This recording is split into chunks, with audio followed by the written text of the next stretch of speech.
Chakshumritam yena tasmai Shri Gurave Namaha. Namam Vishnu Padaya Radhikaye Priyatmane Shishimad Bhakti Vedanta Narayani Namine.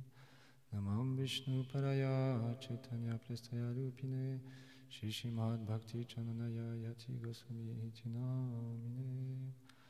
Namam Vishnu Padaya Gauranga Prestaya Rupine Shishimad Bhakti Vidayave Bhayaniti Namine. Namam Vishnu Padaya Gaura Prestaya Bhutare Shrimati Bhakti Pramodaya Puri Goswami Namine. Namam Vishnu Padaya Krishna Prestaya Bhutare Shrimati Bhakti Vedanta Swami Namine. Namam Vishnu Padaya Chaya Shima Rupine Shishimad Bhakti Pragyana Keshava Namine. Namam Vishnu Padaya Krishna Prestaya Bhutare Shrimati Bhakti Lakshaka Shiradhev Goswami Namine. Namam Vishnu Padaya Krishna Prestaya Bhutare Shrimati Bhakti Siddhanta Sarasvati Namine. Jai Shri Krishna Chaitanya Prabhu Nityananda Shri Advaita Gadadhar Shivasadi Gaura Bhakta Vrinda. Hare Krishna Krishna Krishna Hare Hare Hare Rama Rama Rama Hare Hare. Hare Krishna Krishna Krishna Hare Hare Hare Rama Rama Rama Hare Hare. Vrindaye Tulasi Devyaye Priyaye Keshavasya Krishna Bhakti Pratadevi Satyavate Namo Namaha. Vanchakarpa Tarubhyacha Kripa Sindhu Vyaevacha Patitanam Pavanebhyo Vaishnavebhyo Namo Namaha. Donc les Vaishnavas ont écrit de nombreux chants pour nous permettre de comprendre comment développer les qualités Vaishnavas, comment apprécier les Vaishnavas, comment apprécier le maître spirituel et servir le Seigneur. Ici, Narottam Das Thakur, il explique: hélas, je suis si déchu qu'aucune once d'affection pour Shri Gurudev et les Vaishnavas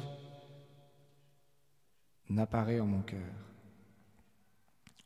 Comment dès lors obtiendrai-je le service de Bhagavan? Mon mental, je crois qu'il y a un écho, important dans le micro. Mon mental, toujours absorbé en des quêtes matérielles, ne me permet pas de développer ne serait-ce qu'un peu d'amitié pour les Vaishnavas.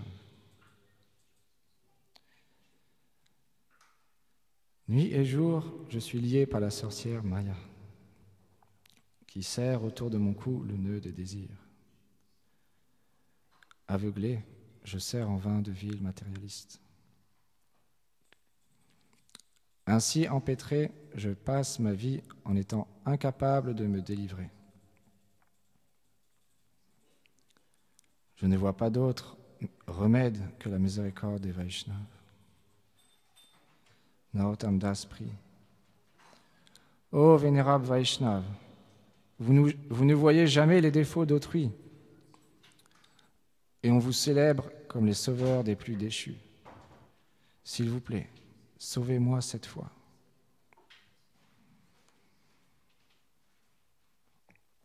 Un jour, Shri Chaitanya Mahaprabhu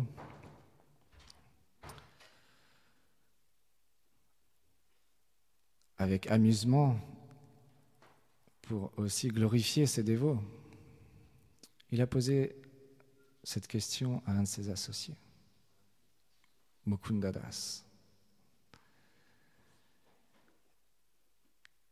qui était un grand Vaishnava. Et Shri Chaitanya Mahaprabhu lui a posé la question, « Oh Mukunda Das, oh Mukunda, est-ce que tu es le père de ton fils Raghunandan ou tu es son fils ?» Et Raghunandan était aussi un grand Vaishnava.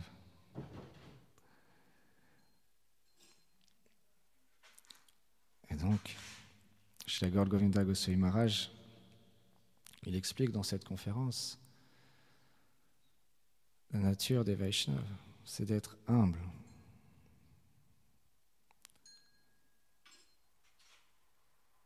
Vaishnava, il pense, si on fait une liste, les purs Vaishnavas, dans leur humilité, ils disent ici, on fait une liste de tous les êtres vivants, de 1 à des milliards, je suis le dernier de cette liste. Une telle humilité. Bien sûr, Mukunda,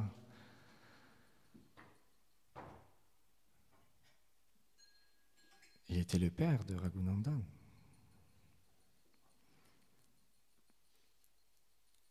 Mais il a répondu, je suis son fils. Parce que par la miséricorde de Raghunandan, on a tous obtenu Krishna Bhakti, l'amour pour Krishna, l'amour pour Shri Radha et Krishna, par sa miséricorde.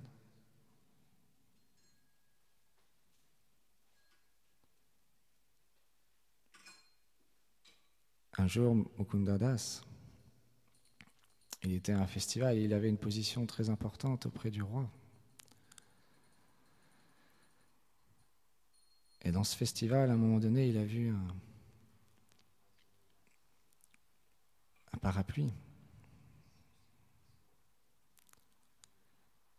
Et il y avait une plume de pan. Et quand il a vu la plume de pan, tout de suite, tous les symptômes d'extase sont venus en lui et il s'est évanoui inconscient. Parce que les Vaishnavas, quand ils voient la plume de pan, ils pensent « Ah, il n'y a que Krishna qui a une plume de pan. » Ça veut dire que Krishna est là. Il voyait simplement la plume de pan dépasser. Alors il s'est dit « Ah, Krishna est là » et il s'est évanoui. Le roi, il a vu ça. Il était surpris. Il est descendu de son trône. Avec de l'eau, il a aspergé le visage de Mukunda pour le réveiller. Mukunda est sorti de sa transe.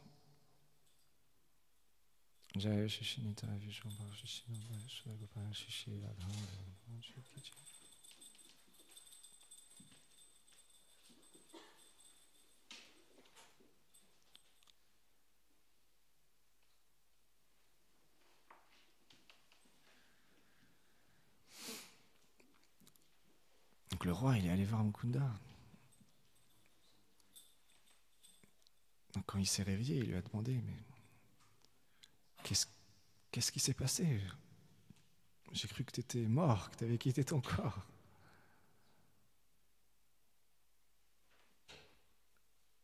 Chez la Govinda Maharaj, il explique, nous, dans ces cas-là, une âme ordinaire, elle va décrire les émotions. Oh, j'ai vu cette plume de pan, j'ai pensé tout de suite à Krishna, et tous les symptômes d'extase sont venus en moi, je me suis évanoui. Mais Mukunda, il n'a rien dit de tout ça. Il a simplement dit, Dieu, au soleil, au festival, aux festivités, je me suis senti un peu étourdi et je suis tombé. C'est la nature des Vaishnavas, d'être humbles, ils se cachent, ils ne veulent pas se mettre en avant. Bien qu'ils goûtent à une félicité extraordinaire,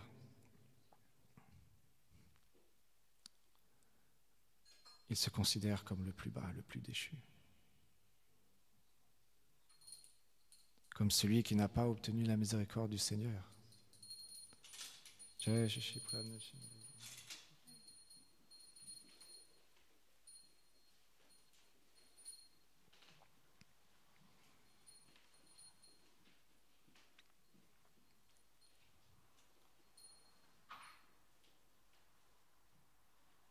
n'ai aucun goût pour servir les Vaishnavas, pour me lier d'amitié avec les Vaishnavas. Mais Mahaprabhu lui-même, quand il glorifiait les Vaishnavas, il avait comme des milliers de bouches pour glorifier les Vaishnavas.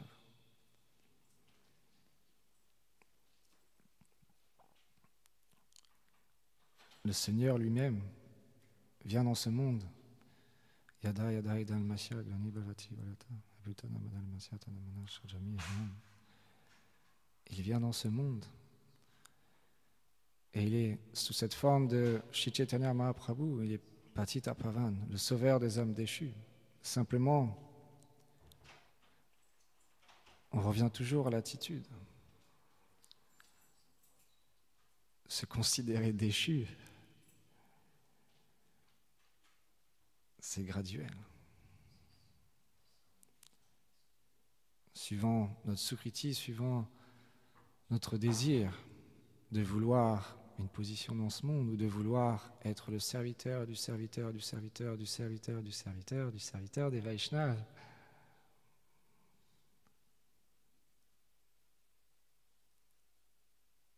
Alors l'attitude sera différente. Mais Mahaprabhu, il nous a montré l'exemple. À travers tellement de divertissements. Un jour, il y avait Keshara Bharati, on connaît. Srila Bodhayana Maharaj, il avait dit, quand il a récité tous ces shlokas à la vitesse du vent, Mahaprabhu a simplement sorti un d'entre eux et il a simplement dit « Oh, s'il te plaît, peux-tu expliquer le sens de ce verset ?» Il n'a pas dit « Oh, regarde, il y a telle faute », parce qu'il y avait des fautes dans cette citation qu'il avait sortie. Lui-même, Keshava Bharati, quand Mahaprabhu a simplement cité le verset, déjà il était extrêmement surpris. Il venait juste de créer le verset, il a cité le verset parfaitement. Et quand il a entendu de la bouche de Mahaprabhu ce verset, lui-même il a compris qu'il avait fait une erreur. Mais Mahaprabhu ne lui a pas dit « Regarde l'erreur que tu as faite. Tu es venu ici en prétendant être un Digvijay, un grand pandit. Regarde la faute que tu as faite. Allez, retourne chez toi. » Non, il a simplement dit « Peux-tu expliquer ?» Et il ne pouvait rien dire. Mahaprabhu lui a dit « Oh, tu as fait un si long voyage. Tu devrais peut-être aller te reposer et demain on continuera la discussion. » Srila Bodhayana Maharaj, il expliquait de la même manière. S'il demande, il voit qu'il y a Srila Dulal Prabhu, il a un stylo en sa possession. Et ce stylo, il lui appartient. Il y a deux manières de demander de le récupérer. Soit on dit « Ah, Srila Dulal Prabhu, pourquoi tu as volé mon stylo? Allez, rends-le-moi, tu es un grand voleur. » Ou simplement, par un concours de circonstances, le stylo que j'ai besoin maintenant se trouve en ta possession. Peux-tu me le rendre, s'il te plaît?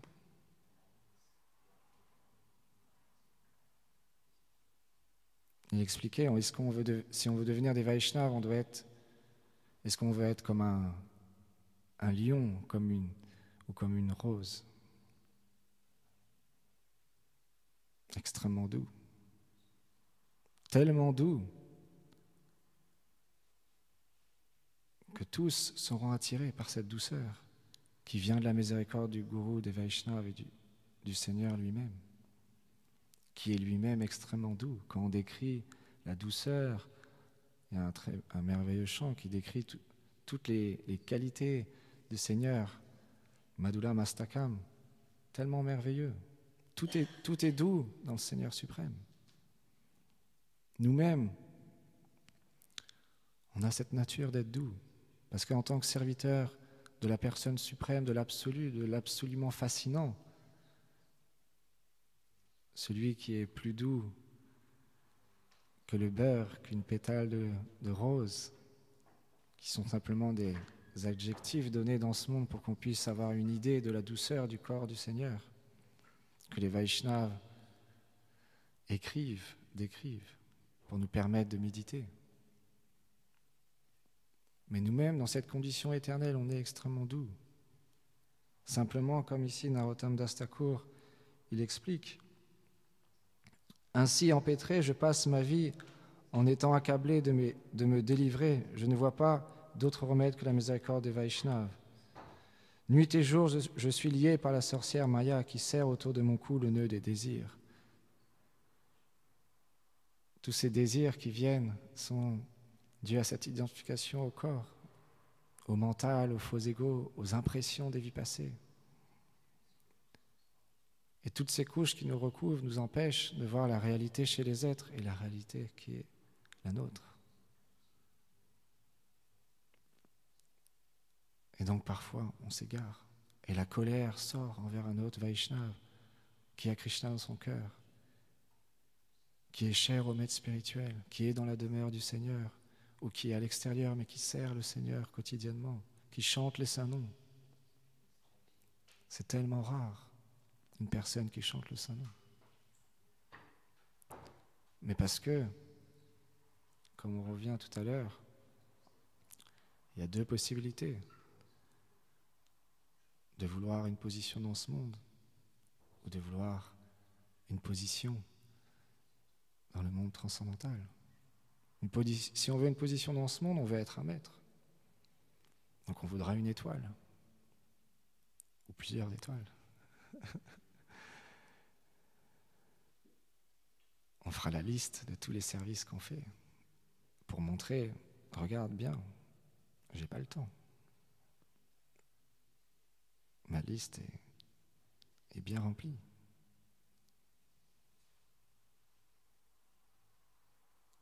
Mais Mukunda Das nous a montré, quand le roi est venu le voir, il lui a demandé, mais qu'est-ce qui s'est passé? Il lui a pas dit, oh, j'ai eu tous les symptômes d'extase. J'ai un tel grand dévot. Il a dit, oh, je suis tombé inconscient. C'est ça la raison, c'est seulement ça. Et si on est fortuné, à travers l'association de Vaishnava, à travers l'écoute des gloires des associés du Seigneur, à travers le chant du Mahamantra,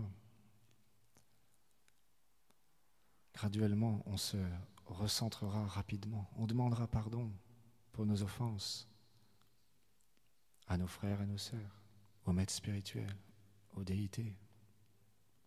Intérieurement, on pleurera. Intérieurement, on se repentira. Il y aura à se repentir parce qu'on se considérera le dernier de la liste.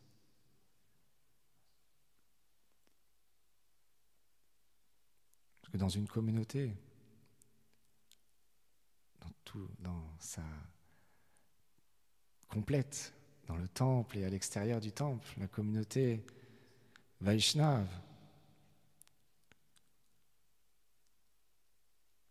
il y a deux choses très importantes. C'est le Harikatha, l'écoute des gloires du Seigneur et de bons échanges entre Vaishnavas. C'est extrêmement important. Parce que les Vaishnavas, ils nous inspirent, ils nous encouragent à montrer l'exemple à nos frères et à nos sœurs, aux personnes qui sont dans la rue, qui souffrent, qui n'ont pas cette possibilité de pouvoir adorer le Seigneur, qui n'ont pas cette possibilité de pouvoir chanter les noms du Seigneur, de pouvoir honorer le prashad, qui sont simplement emportés par ce monde qui attracte tous les êtres à travers la concupiscence, à travers l'identification avec le sexe opposé, le désir de vouloir s'accoupler avec le sexe opposé, d'avoir des richesses, d'accumuler tellement de biens. Mais par bonne fortune, après des vies et des vies, on obtient la miséricorde du maître spirituel de recevoir cette graine de la dévotion et que quotidiennement on la cultive, notre fortune est extrêmement grande. C'est la raison pour laquelle les Vaishnavas nous encouragent à faire attention, à ne pas offenser les Vaishnavas, à respecter tous les êtres, à être attentifs dans nos gestes quotidiens, dans nos discours, dans nos paroles, dans nos actes, et d'inspirer les êtres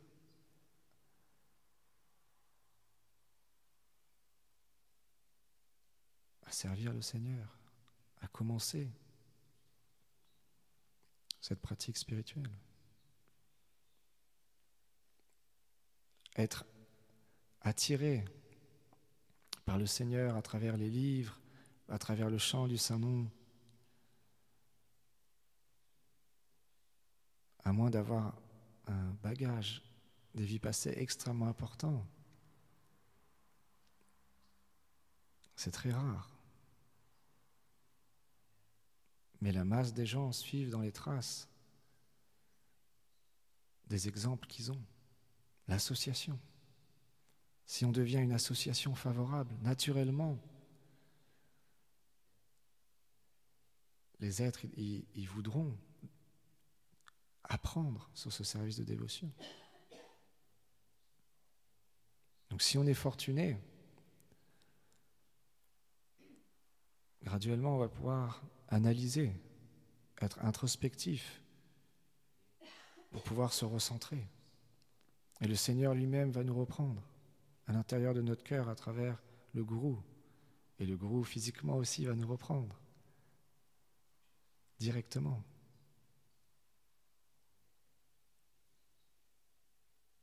Comme un jour Arjuna, après la bataille de Kurukshetra,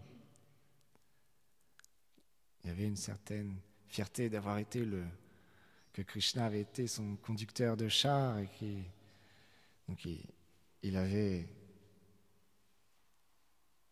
combattu vaillamment dans cette bataille, tué tellement d'êtres. Et il avançait avec Krishna sur le chariot. Et il y avait un chacal qui était là et simplement il y avait un chacal, comme l'expliquait Bhakti Chandanyati Maharaj, les animaux ils agissent par instinct. Ils ne font pas de karma en mangeant d'autres entités vivantes. Ils n'ont pas la conscience pour pouvoir choisir de s'abandonner au Seigneur ou de commettre des activités impies ou seulement pieuses pour avoir des bienfaits matériels. Donc Arjuna, il s'est moqué du chacal en disant « mais c'est un idiot, pourquoi il a tellement à manger autour de lui, il y avait des corps partout, mais il reniflait simplement. »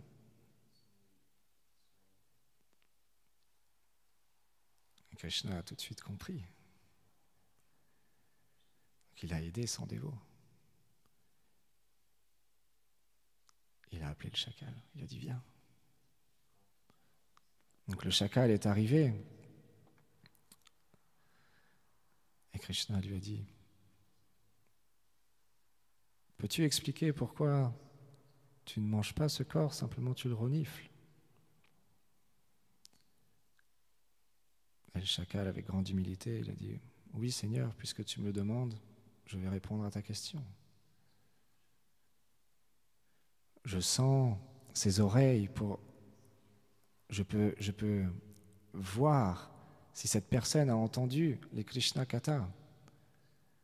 je sens ses yeux et je peux à travers cet odorat, je peux savoir s'il a eu le darshan du Seigneur. Et je sens ses membres, ses mains, etc. Pour voir s'il a accompli du service, s'il a fait parikram avec ses pieds, des lieux saints. Si seulement il a fait tout ça, alors je le mange. Mais s'il n'a rien fait de tout ça, je ne le mange pas. C'est étrange.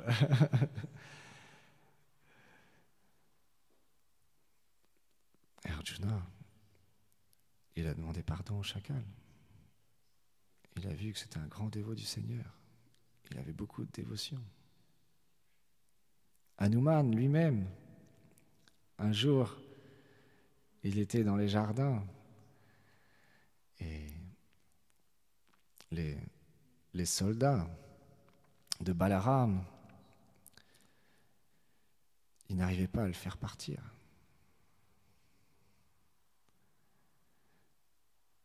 Et Balaram, c'est bien sûr, c'est le divertissement du Seigneur, c'est pas des êtres ordinaires, c'est Balaram lui-même, le frère aîné de Krishna. Une certaine fierté, il avait d'un seul coup de poing tué un grand démon que personne n'arrivait à battre. Et donc l'armée est venue voir Balaram et ils lui ont expliqué qu'il y avait un vieux singe là-bas. Hanuman avait pris la forme d'un vieux singe qui mangeait tous les fruits.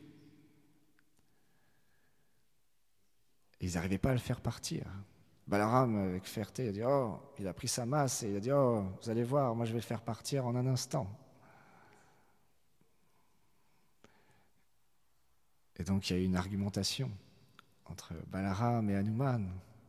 Balaram lui a demandé de le faire partir, sinon il allait venir avec la force, il allait le faire partir. Hanuman y jouait avec Balaram, avec les mots. Donc il y a eu un combat, mais il n'a pas pu vaincre Hanuman.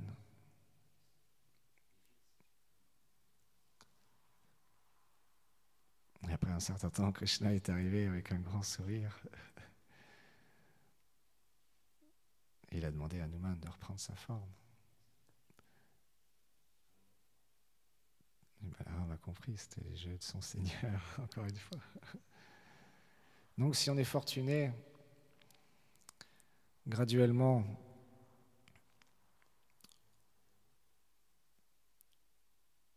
on changera d'attitude. On apprendra de nos erreurs.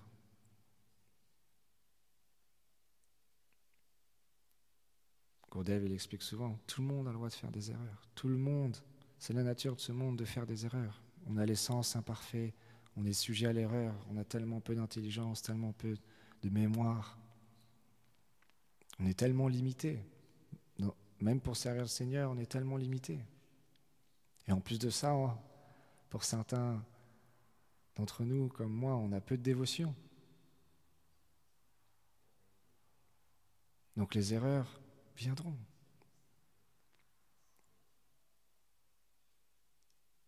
Mais on peut se rectifier, on peut se repentir, on peut apprendre à changer, apprendre à montrer l'exemple à nos frères et à nos sœurs pour qu'ils eux aussi désirent changer, devenir aussi doux que la rose, d'arrêter d'être piquant comme un serpent, à voir les fautes chez les autres. De la même manière, ici, Narottam Das Thakur dit « Ô vénérable Vaishnav, vous ne voyez jamais les défauts d'autrui, et on vous célèbre comme les sauveurs des plus déchus. » Le maître spirituel, les Vaishnavas, bien qu'on n'a aucune qualification, bien qu'on a tellement de défauts,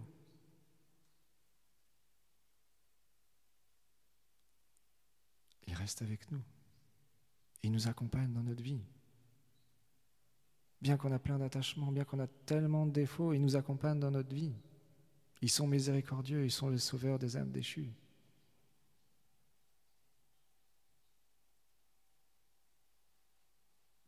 Tout comme on a Gurudev a merveilleusement bien décrit le divertissement avec Jagai et Madai. Seigneur, tu devras tous les tuer. Si tu tues ces deux-là, il n'y a que des Jagai et Madai dans ce monde. Tout le monde est attiré par l'alcool, les femmes, l'argent, la renommée, la gloire.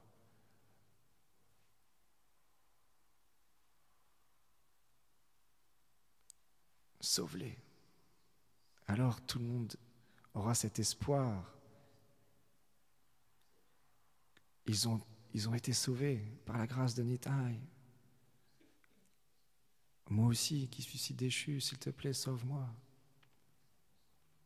Aide-moi à progresser.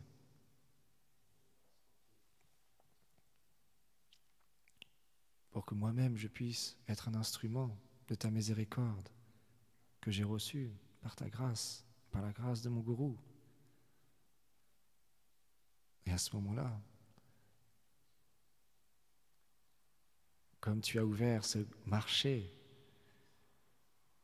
gratuit, où tu demandes simplement qu'une personne désire chanter les noms de Gauranga, adorer Radha et Krishna, simplement le désir, c'est la seule chose que tu demandes. Alors, je serai comme ton instrument, à aller de porte en porte, de personne en personne, en annonçant la bonne nouvelle que tu as ouvert ce marché qui est gratuit, qui est ouvert à tous, qui est pour les plus déchus.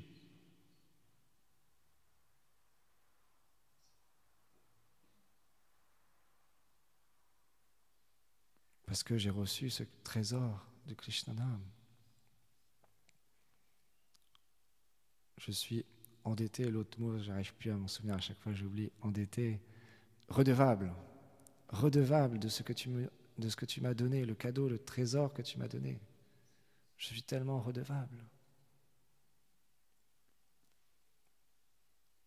Comme Srila Bhaktivedanta Narayana Goswami Maharaj, qui était surnommé l'ami des Vaishnavas. Tellement il prenait soin à ce que les dévots de la mat ne manquent de rien et puissent progresser dans le service de dévotion. Les Vaishnavas ils expliquent parfois ils passaient 3-4 heures avec les dévots assis à chanter les chants de nos acharyas et à chanter le sanon sur le chapelet. Comme un père, il apprend à ses enfants à servir les Vaishnavas, à cuisiner, à nettoyer les pots, à adorer le Seigneur. Tout ça, on l'a appris du maître spirituel et des Vaishnavas qui sont les représentants du gourou, qui nous ont enseigné, qui nous ont appris. Mais parfois on oublie. Souvent.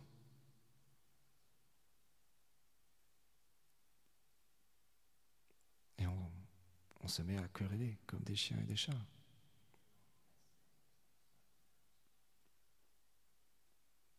À vouloir argumenter pour savoir celui qui fait le plus de service. Celui qui a le moins de temps. Un jour, chez la Bhaktivedanta Narayana Goswami Maharaj, il expliquait: je suis tellement fortuné. Mon maître spirituel, il m'a donné du service pour toute ma vie.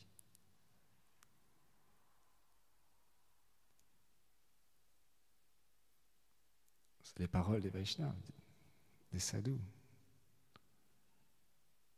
Chez la Bhakti Lakshak Shiladev Goswami Maharaj, il expliquait: le service, le seva, le service de dévotion, c'est pas une petite chose. Cuisiner, adorer le Seigneur, recevoir les invités, les accueillir pour leur parler sur les gloires du Seigneur, leur expliquer la forme du Seigneur, de la déité. Tout ça sont des services tellement spéciaux.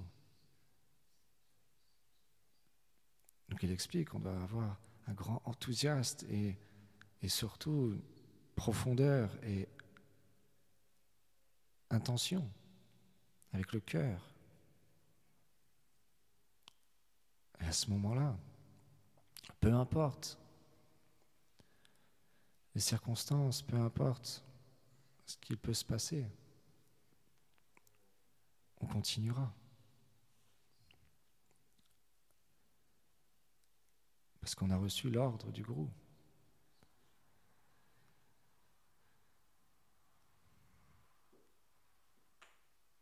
Et dès qu'on a quelque chose qui viendra dans notre vie pour de nouveau nous faire prendre un chemin plus long, nous écarter de la voie rapide. C'est comme quand on veut aller à un magasin ou on veut aller à un endroit, on prend le chemin le plus rapide. Personne prend le chemin le plus long. Alors moi, je vais passer par Paris pour aller à Wassel, je vais passer par Paris, après je vais à Orléans et après je vais à Wassel. 7h30 de voyage. Non, je passe devant le Zénith, au deuxième rond-point à gauche, tout droit, après je tourne à droite, un autre rond-point à gauche, en 10 minutes, je suis arrivé. On a toujours le choix de choisir le chemin qu'on veut prendre.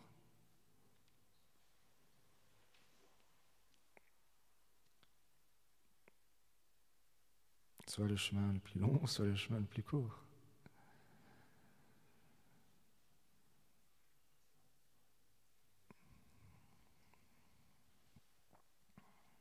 Du coup, j'ai oublié ce que je voulais dire. Go Premanande Haribo.